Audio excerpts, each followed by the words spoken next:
Hello, Principal Matters podcast listeners. We're so excited to be back today. We have an incredible episode for you today with my co host, William D. Parker and Wes Cottongim. You'll love it, but we're not going to let you listen yet. We want to do one of our favorite parts, which is a Q&A using a listener question, 5 minutes. Will and I will break apart this question, and this one is a tricky one. I feel like we say that every week, but it really is tricky. This is the question, Will. Are you ready? hmm Okay. What are some best practices that other buildings use to, air quote, flatten the walls of the school, air quote? Where did you start on this journey and process? And So, Jen, Will, I literally had to stop and go. That's not a term I use. So right. I did a little bit of research. Flattening the walls means that everyone, all your stakeholders, feel comfortable in sharing their ideas, feeling valued. It's a place where people can be open. So best practices that other buildings use to flatten the walls of their school. That is such an interesting question. What are you And thinking? well, I started this episode, so I'm not going to talk first. Will, you are. I am going to take this ball and pass it back to you. Where did you start on this journey and process? Well, when I think about especially helping your stakeholders feel comfortable in sharing their ideas and feeling valued. Um, I can't remember who said this the other day, but I was listening to a podcast.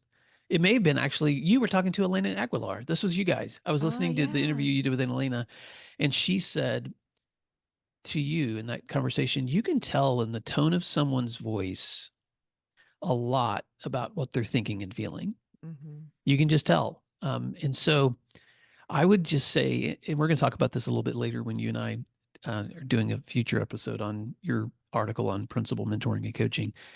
I would say the heart is as important as the head when it Mhm. comes to how do you create the kind of environment where people feel comfortable sharing their values. And so, one of the tricks that I like to use, and this may sound weird, but I think it's a point of clarity, um, is I just like to be clear that I would like to invite you into a conversation, whether I'm setting a small group, a big group, a parent group, a group of leaders, a group of students. I try to set some norms at the beginning of how would you like this conversation to go? What's the best outcome you can imagine? And that usually lends an opportunity to set some parameters around can we make this a conversation where there's no judgment? Can we make this a conversation where we assume the best intentions about each other? Can we make this a conversation where we're trying to share within a safe space where we can be real, but we're all pushing toward the same direction? And even if that's not always possible, just saying those things can sometimes create the tone where man, people get a whole lot more open than they would if you didn't have that kind of clarity. So that's one place I would start, Jen. Right, right. I also think there's a component here we don't talk enough about with leadership, and that's your own confidence that you can handle these tricky conversations and you Mm-hmm. can help find a place for all the emotions and all of the expertise and, let's just say it anger, resentment, Mm-hmm. joy, celebrate all of the stuff. The other day, I led a pretty tricky meeting, and there were probably 20 people that came in, and I knew there was one of the attendees, is a big thinker, really, really smart, and, a big feeler as well. And I knew she had something. I knew it. And so I opened the meeting, "Welcome, how's everybody?" And then I looked at her dead in the eye in front of everyone else, and I said, "Okay, I'm sensing an aura here. Tell me how you're feeling." And she Mm-hmm. burst into laughter, and she said, "Oh, you're right. I have a lot of big questions, and I'm feeling frustrated, and this is the kind of day I had." So I think sometimes it helps to identify, not even in just one person, but even with a group. You can say, "Listen, we have some really heavy work to do today. I want to make sure that you're all heard and that you don't feel silenced in this meeting." So this kind of echoes what you just said, to Yeah. articulate your intentions and to make sure that wherever the big, the elephant in the room is, so to speak, Mm-hmm. that you go right at it and say, "Hey, we're gonna acknowledge this and tell me about that so that I, as the facilitator or the mediator or the intermediate, whatever role you are in, so that you can do a good job with that intention to flatten the walls of the school." Well, and the cool part is, Jen, that this what you and I are explaining right now is actually something that I read recently that's confirmed by evidence in science. There will be a future episode coming out in a few weeks where I interviewed David Yeager, who wrote a book called 10 to 25, The Science of Motivating Young People. It's a mentor mindset book, and it's endorsed by Carol Dweck, and it's becoming one of my favorite go-tos because he does not just does he talk about the values that you and I are talking about, but he's actually a researcher at the University of Texas in Austin who's tried to quantify what happens when you're clear. And he actually, in the book, uses examples of the difference between teachers and principals. Even he pulls out both of those examples and business managers. The difference between when you just show up, observe someone's behavior, sit in a meeting, versus when you show up and you explain why I'm here. Mhm. And when you explain why, that something happens in the mind and emotions of the other person because their assumptions of why you're there, sometimes they get defensive or they put up barriers. But when you just explain the why you're there, suddenly it lifts a lot of those assumptions and barriers and gives you a chance to begin to collaborate and work together. And so it was really cool for me to read someone um, who's actually done some control groups and who's done the research to show the difference with when you communicate clarity and when you don't. Well, and let's add this, if you can't answer that question, you probably shouldn't have the meeting, Yeah. right? Right? You know that's true. Like, if you don't know why you're there, put a little pause on that. Come back to it when you are sure. Oh, I love that. All right, Jen. Oh man, this is Thanks. so fun. Thank you for the opportunity to do these Q&As together. And Principal Matters listeners, thank you for listening. And I know you're going to love this week's conversation. Thank you for doing what matters. You can always find resources from this podcast and the other work that I do at williamdpark.com. And Jen, how can they find your resources?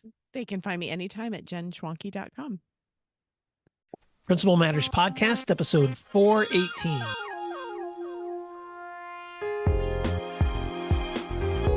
Hi, friends. This is Will Parker, host of Principal Matters, the School Leaders Podcast, where each week we bring you inspiring, innovative, and imaginative ideas for your own school leadership.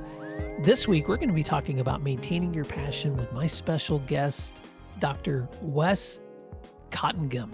Dr. Wes Cottongim currently serves as an assistant professor of education administration at Western Kentucky University. Prior to arriving at WKU, Dr. Cottongim spent 20 years serving as a K-12 public school educator. Approximately 12 of those years were spent in administrative roles, either as an assistant principal or principal. Since arriving at WKU, Dr. Cottongim has taught courses for both aspiring and current school administrators. He has focused his research on burnout and self-efficacy of teachers and school administrators, and he's developed a passion for guiding current leaders through the highs and lows and sustainability of the profession. Dr. Wes Cottongim, which I know your students call you Dr. C, or your former students did. Welcome to Principal Matters Podcast. Why don't you fill in the gaps on that intro and tell listeners something else they may be surprised to know about you? Yeah. Well, thank you, Will. I appreciate the opportunity to join you. I have been a longtime listener myself. You've gotten me through a lot of different workouts and a lot of different time around the fire pit. Yeah, I've really enjoyed your show for a long time. Glad we had the opportunity to meet, to make the connection that we have. Yeah, so you hit most of it. A little personal background, like you said, been in education for over 20 years now. Now I'm at the university level, but prior to that, I was a classroom teacher, specifically sixth grade. That was always my niche. I'm an elementary guy. I tell my students that a lot. I say, forgive me, but I'm going to talk in the elementary lingo right now. Yes, I'm an elementary guy, elementary teacher. Served as an elementary assistant principal in 2 different schools, and then had an opportunity to lead as principal of a wonderful, wonderful elementary school here in my town of Bowling Green, Kentucky. And really, really enjoyed that experience. My kiddos still go there. And actually, after this recording, after our podcast today, I have been invited back to referee a basketball game between teachers and students, which I'm thankful that I still get invited back to take part, because when you take new opportunities away from an actual school building, what you miss most is it's the kids. So Oh, I love that visual. I'm already imagining you right now out there blowing the whistle yes, and making sure that those students and teachers have a competitive show. And I don't know if you're going to play favorites, Dr. Well, Cottongim. I've already gotten a few texts telling me that the staff better win. I've already been practicing my, I'm gonna tee people up left and right. I don't know. I might have to kick a few out. Oh, this is going to be so much fun. I want to talk before we jump into today's conversation. I want to set the stage. So, several months back, I aired an episode with a friend of mine, Dan Kelly, who was a principal for many, many years in Rhode Island and now is serving at the university level. You two connected after that show.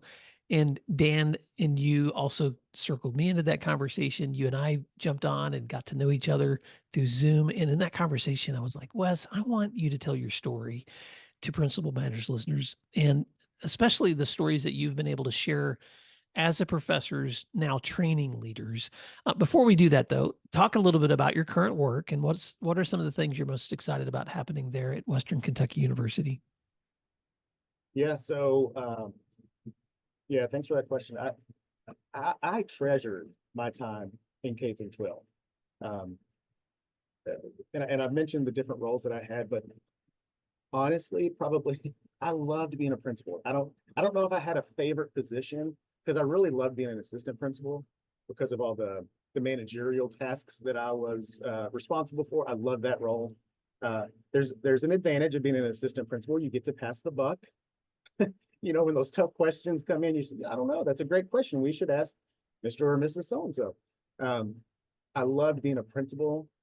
Making the switch to my current role was honestly one of the hardest decisions that I've ever had to make. And it got to a point that I stopped returning phone calls from the university because I was just torn. I knew in my heart, what I felt was the right decision, which was to take this position.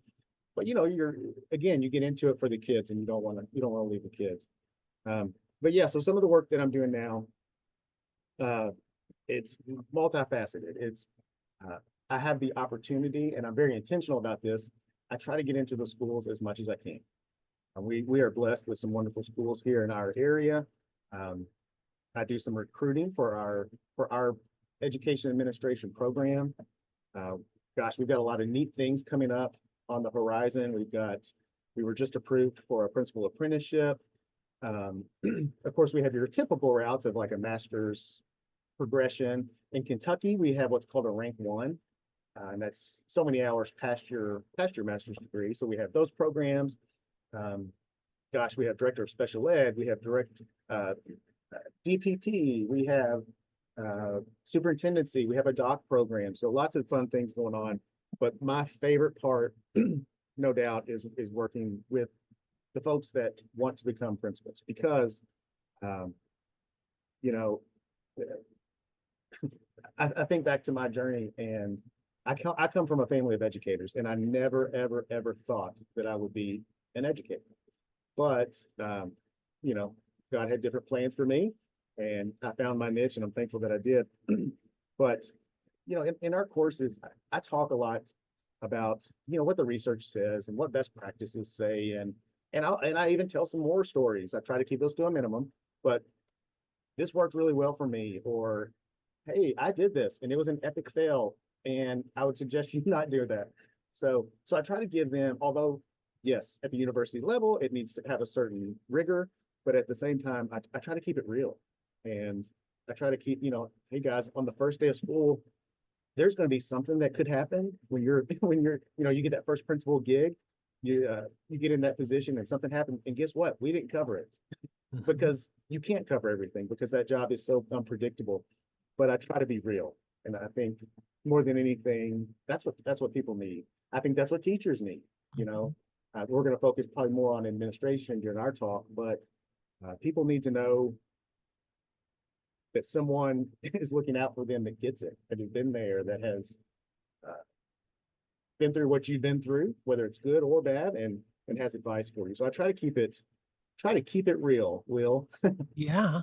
Well, when I was working through my bachelor's and master's in education, and this too, Wes. I mean, most of the people listening to the show have sat in those seats, And there's something so incredibly encouraging when the person on the other side of you has been that practitioner, that they've done that work. And that doesn't say, that's not to say that people who've are just rich in research and practice aren't also integral to the important things that happen in education development. But when you're on the other side of someone who's like you and I would both say been in the war and been through the thick of it, that makes a big difference when you're listening to the advice that they're giving you and the feedback that they're giving you too. I want to set the stage for today's conversation because one of the reasons we decided to circle back and record this conversation was we talked a lot together about the vulnerability involved in this work. And part of the journey that you went through as a school leader, experiencing both successes and challenges, but also eventually stepping into a moment where you began to experience some burnout. And so before we get to that part of the story, I want to back up and just ask you first, talk about your story in school leadership and what were some of the things that you as a school leader found to be fulfilling, but what were also some of those areas that were the most challenging that you share with your students? Yeah, so the first most fulfilling thing in any of those roles, in my opinion, are the students. Um, that's obviously why you get into it to begin with, but the students on a good day, if you're a school leader, you need to get out and get with this and be with those students. On those hard days, that's all the more reason to get out and be with those students. I was fortunate enough, and I would use the word blessed to have. We had two what we call MSD classrooms in my school, and those kiddos, they have significant challenges, whether it's physical or cognitive, whatever the case may be. But I tell you what, those kids love you more than any kids, and that was reciprocal. If I was having a hard day, I would just disappear. I didn't like being in my office anyway. I tried to get out of my office as much as I could. Um, but I would go and I would just go visit that classroom. And that might mean I take my laptop and I go sit and we might just hang out and we might play a game or I might help them with the lesson. But being with those kids, that's where my heart always was. What I love about that, Wes, is that and I was thinking about that in the context of some of the other conversations I've been having about, priorities and time management. And it doesn't seem to matter um how well you've tried to create systems to get your work done. There are some of those days where you just are like, I'm forgetting my why. And so where am I going to go back and rediscover it? So stepping into those classrooms with those kids that you love and are going to love you back, it just refills your tank. And I also know that leadership comes with its challenges. So I'm sure with your students that you're preparing for the work to become administrators, you share some of those stories too. So what are some of the things you try to prepare them for when it comes to the challenges of school leadership? I think you try to prepare them for the unpredictable. Leadership can be it's a lonely position.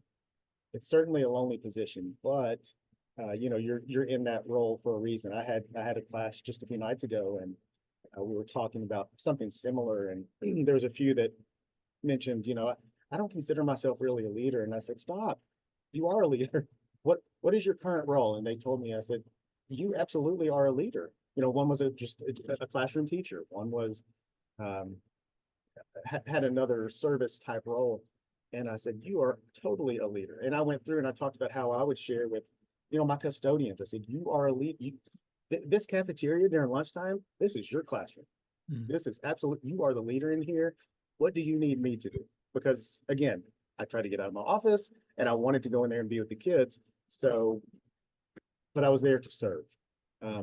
But Will, if it's okay, I want to talk just a little bit about that journey of getting into administration. I when I first made the decision back in my undergraduate days to switch from business management and finance major to an education major, specifically elementary education, I knew at that point early on in my coursework, I said, yes, I want to teach. I can do this. And this is where I feel like I need to be.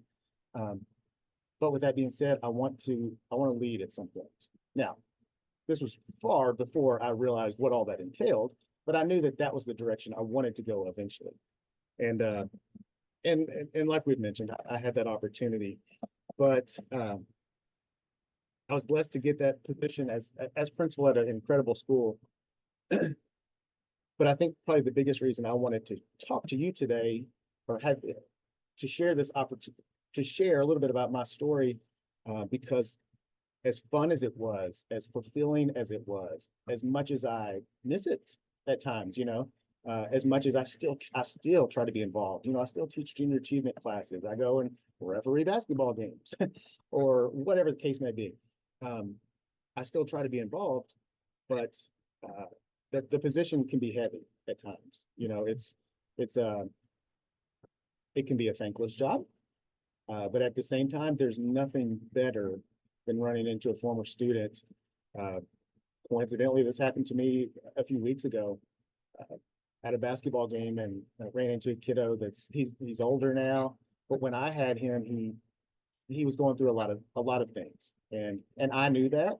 It wasn't something that I shared with everybody, but it was something that I knew that he was going through, and he reminded me of some of the things that I did, and that makes me feel better. That gives you fulfillment, really lets you know that what you do matters.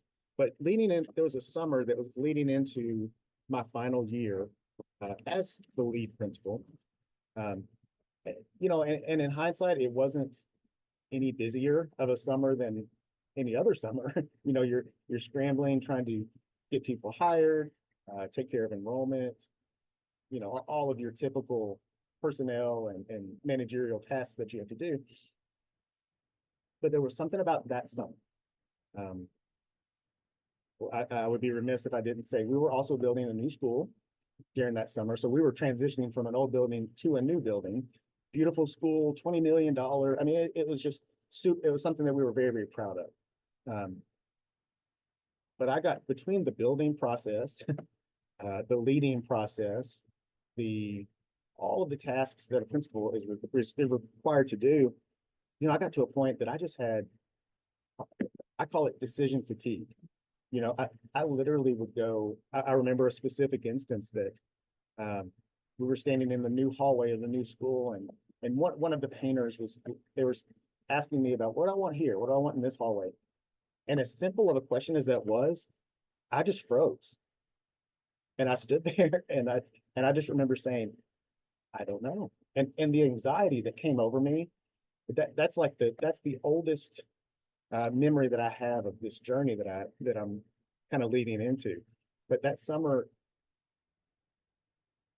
the weight of the job got heavier and heavier on me. Let's take a moment to thank our sponsors, and then we'll be right back. Everyone talks about the power of data-driven instruction, but how do you actually get the right insights and know the best next steps? The secret is IXL. IXL helps you easily assess performance and determines the best path forward for each student. Whether you need data for benchmarking or intervention planning, IXL can do it all. And IXL doesn't stop at assessments. It also provides you with everything else your school needs, from a standards-aligned K-12 curriculum to actionable analytics. IXL's online learning and teaching platform is research proven to improve student outcomes and is used by 95 of the top 100 U.S. school districts. If you also want to start driving real progress, get started today at ixl.com/PM.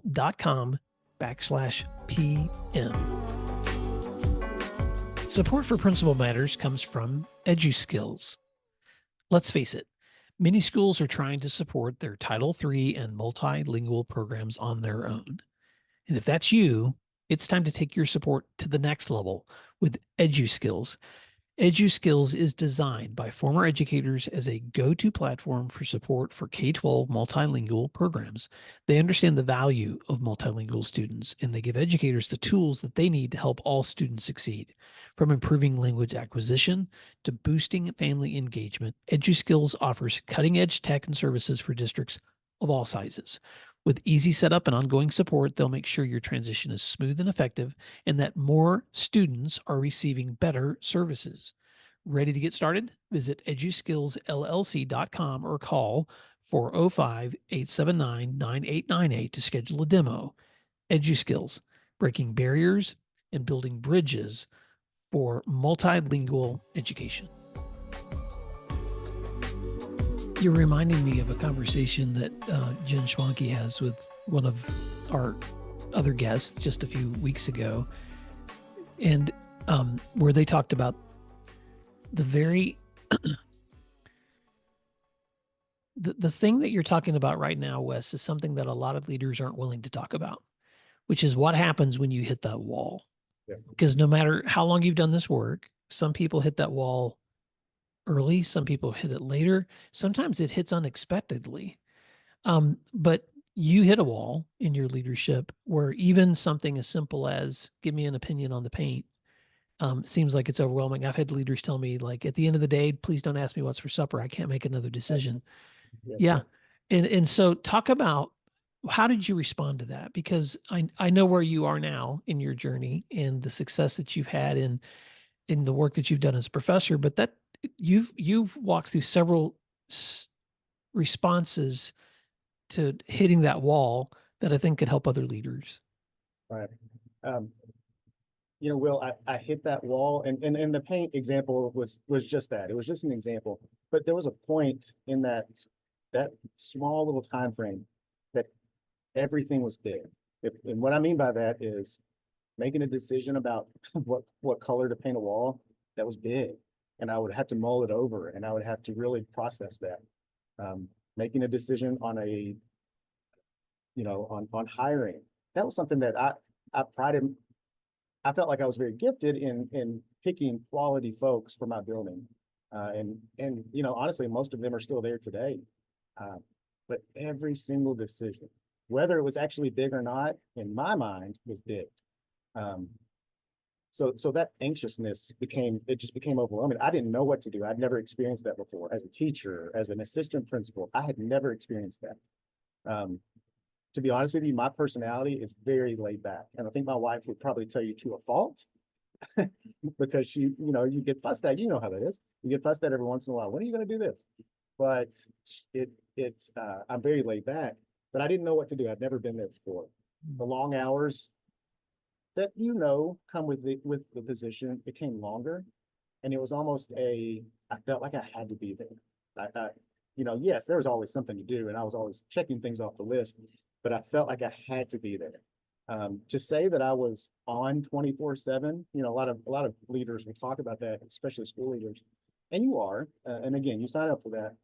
But if you can't find that shut off switch, it can really, really have a detriment. And that's exactly what it would do to me.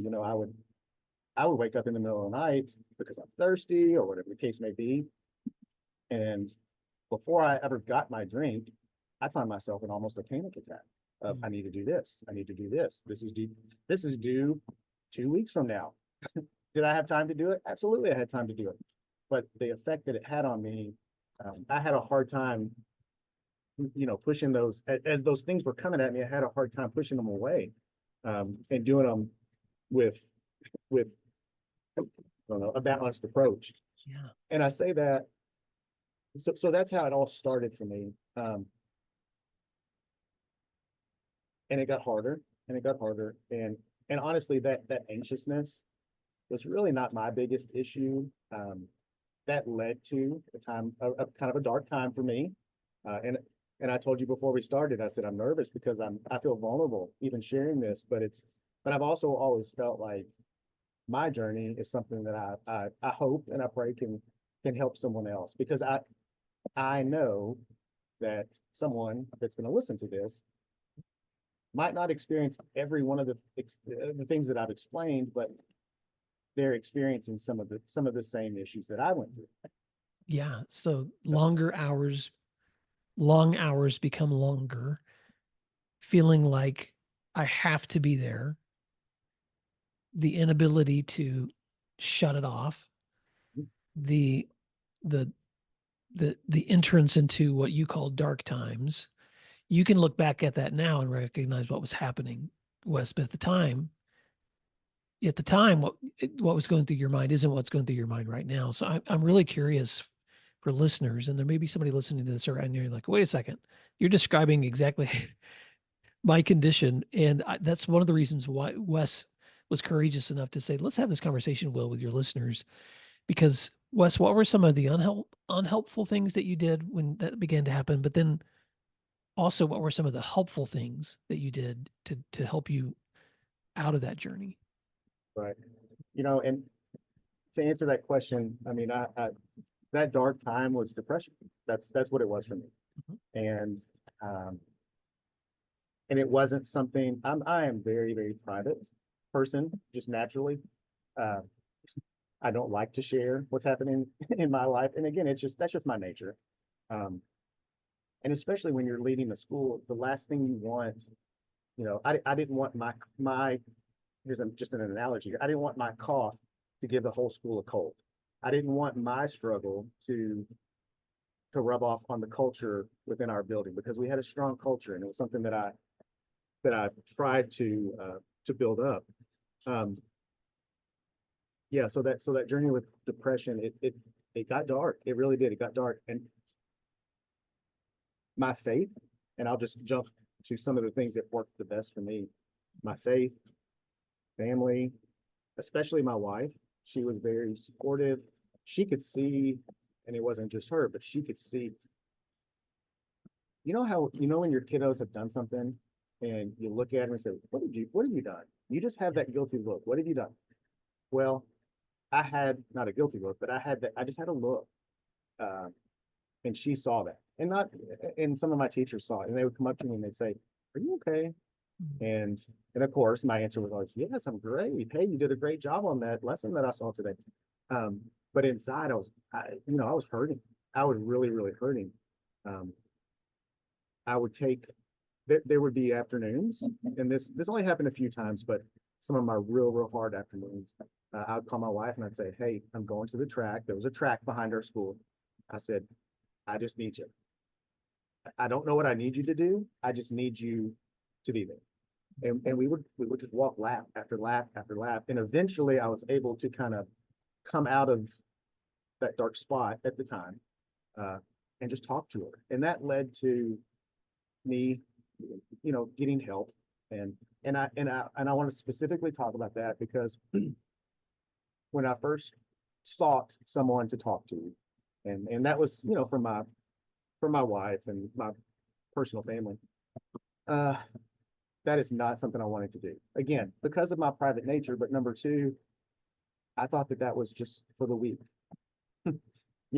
I said, I'm not talking to anybody. I'm not going to talk about my feelings. I'm not going to talk about how work is hard. Work is hard for everybody. Everybody has tough days. I'm not doing that. That's a waste of time. But let me say this. Let me follow up with those things that saved me. Um, it saved me professionally. Um, I was able to eventually come out of that point. It saved me personally. I was able to get the help that I needed. And it's something when you face that, folks, and I say all this, obviously, this was all exacerbated by some of the duties of the position. Um, but it's if you're not careful, it can have a really incredible impact on your personal life too. So it's something that I still have to face every day. I'm doing great now. I'm at a totally different place, but it is a hurdle that's in my way every single day. I can go in that direction, or I can walk around that obstacle and keep going down the path the new path that I found. But the folks that are listening to this, or the folks in my classes that are in my aspiring administrators, yes, that was part of my story. That was a journey that I had. A lot of folks encountered this. I went to, well, before I get off track, a lot of folks encountered that. The principalship is one of the most fulfilling positions, I would say probably it was the most fulfilling position that I ever had. I loved it. I loved it. I loved it.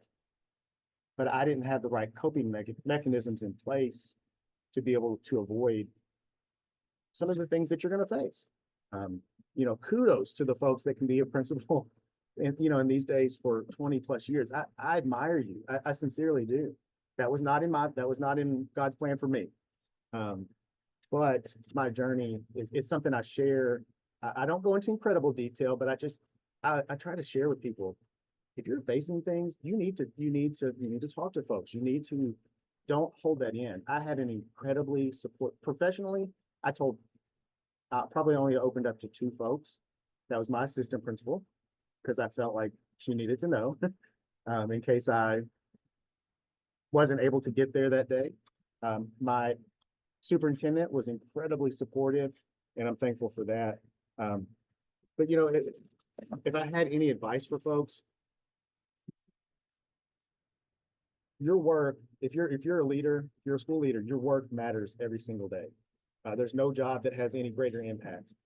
But if you're struggling, you're not alone. Just know that you are absolutely not alone. You would be amazed what little I have shared since I've been on this journey. You would be amazed at how many people have reached out to me and just said, "Hey, I thought I was the only one," and you're not. You're not the only one. So there's different folks out there. So whatever your most important things are in your life, whether it's faith, whether it's family, it's easy to say you need to find balance. Well, I kind of laugh at that now, because at the time, if someone said that to me, I just want to strangle them, because it's like, you don't understand. But now that I've been able to do that and actually put those things into practice, exercising, playing golf. I love to play golf. I found things that I have to prioritize time to do that, so that I'm more well balanced and so I have a greater impact. And I know we only have so much time. I could go on and on and on about this, and that is a snippet of my journey. But if you're in that position, just know that there is light at the end of the tunnel. You're not alone, and your work matters. This is why I love to do this show, Wes, because I'm just so inspired by your story. And I know that there's leaders out there that are inspired by this story too. And I have so many thoughts. I want to share a couple of them. One is I've referenced this before, and I think you and I may have talked about this offline too, but a good friend of mine, Dr. Brooke Tuttle, who works at Oklahoma State University, has done a lot of work in trauma research, and she worked on a research project around moral injury. The concept that a lot of people in service, law enforcement, military officers will engage in work that sometimes is so hard or so traumatic that they'll suffer themselves, even though they weren't on the other side of something that they saw traumatically happening. And I think I still have not, and maybe you're at the university level, so this might be a research project assigned to you and your students, but I would love to see someone do research around that as it relates to school leadership, because I've talked to so many school leaders who can't quite put their fingers on what is this emotion that I'm dealing with that has got me so wrapped up that I can't put my finger on it, or that I have the same symptoms of somebody with PTSD. And so I think that's I think it's just important for leaders to recognize that and I'm glad you said it this way, as balanced, prioritized, systematic as we can become. Sometimes we hit a wall we can't quite define what that is. And it may be something that's going on within you that's going to take someone else to help you discover what that is. I know you have a follow-up to that. No, you said something there that really resonated with me. My work now, part of my requirements are I have to research, I have to do publications and things like that. And this journey of mine has provided some of my motivation. I'm looking at a proposal that I have submitted right now that was actually recently picked up. I'm going to present this summer at SREB at their national conference in Nashville. But the title of it is, "What About Me? The Growing Need of Social Emotional Interventions for School Leaders." And, now I have a passion to help folks that are in a similar situation, Um, what is it that in the prep programs, what is it that we're not providing that folks need? Um, the attrition rates, gosh, whether it's teachers, I'll just say in the field of education, are really high. I think most recently, I had heard the average principal tenure these days is 3 years. And that's down from 5 years just a few years before that. So my research and my passion now is finding out the why. Why is that? Is it, we can have a whole podcast on that topic. But what are those reasons? Is it related to some of the things that I've shared? Is it more legislative, related? But yeah, those topics, culture, I'm really focused on culture in my work. I have something out there right now about what are the catalysts of culture in your building. So these are all things that have become my passion based on my journey. And as hard as that time was, now I'm thankful for it because it made me stronger, made me a stronger leader, made me a stronger husband, stronger dad. But if I could help one, then it's worth me spending some time with you. Well, Wes, I want to first of all say thank you for the enormous amount of courage that it takes to tell that story, because when you and I talked offline and you were talking about how much work you do now in prep with leaders and in support with leaders and in coaching with leaders based on those lessons that you learned from hitting that wall, from relying on your faith and your family and your wife and asking for help to get you through that dark place to where you are now in the work that you're doing, supporting and developing other leaders toward that work. Thank you for being willing to share so transparently. As we wrap up, I want leaders to know how they can connect with you, because there may be somebody listening to this right now that's like, there's probably somebody listening to this right now that is going to want to reach out to you and have the same conversation with you. So how can people stay connected with you? And then what are any other parting words that you wanted to share before we wrap up? Yeah, so yeah, I'd love to connect with someone. And if that is something that you'd like to do, email is obviously the best for me. My email is Wes, WES dot Cottongim, COTTONGIM at WKU.edu. I'm very active on Twitter /X. My handle is at DRC _WKU. And that's Dr. C _WKU. So yeah, I'd love to connect with you if I can help in any sort of way.